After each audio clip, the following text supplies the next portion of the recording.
infrastructure. I yield back, and I notice one of our colleagues here from the state of Hawaii. Yes, and I know I'm certain is going to join the conversation. I think the point you made, Mr. Garamendi, is a really important one. These are not always pieces of legislation that require additional investments of resources. It's also about ensuring that the resources that we're expending are used in ways that support the growth of American jobs and American manufacturing. And your bill is an excellent example of that. I think we also have, as part of this package, kind of as a beginning point, the development of a national manufacturing strategy, a legislation that would direct the President to convene the stakeholders in the industry and labor, manufacturers, to really develop a national manufacturing strategy with benchmarks, with ways to hold ourselves accountable to meeting those benchmarks. Because, again, all of our competitors who are serious about growing manufacturing are doing it pursuant to a well-conceived and developed manufacturing strategy.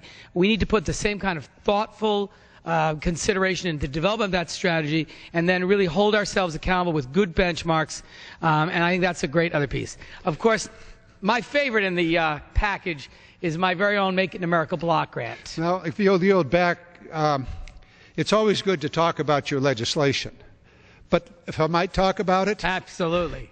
This is a great way to get things started. This is a great way to do it. It came from a fellow from the East Coast, the great state of Rhode Island. And it basically is a block grant program to jumpstart the infrastructure programs all across the nation. The thing that's really good about this is it's a competitive block grant. You're just not going to go out with earmarks because somebody has seniority, but it's going to be based upon the quality of the program, the jobs that are brought, the necessity of moving people. I think it must have been a genius out of Rhode Island, Mr. Cicilline, that came up with this idea. I thank the gentleman for that excellent question. But this legislation really grew out of my visits throughout my district to manufacturers in Rhode Island, some who have been very successful, some that are growing, some that have not been growing. And I said, you know, what are the impediments? What would allow you to grow? What do you need as an American, as a Rhode Island manufacturer?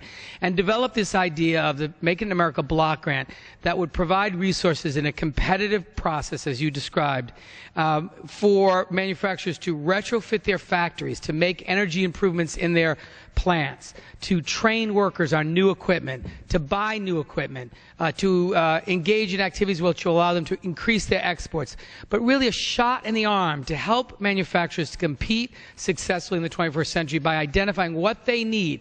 And look, we invest lots of resources in other areas of our economy. We don't do enough for American manufacturing. This would respond to many of the urgent issues that Rhode Island manufacturers, American manufacturers are facing. Do it in a competitive way with real measurement of outcomes, but really invest again in making things in this country. And I know the gentlelady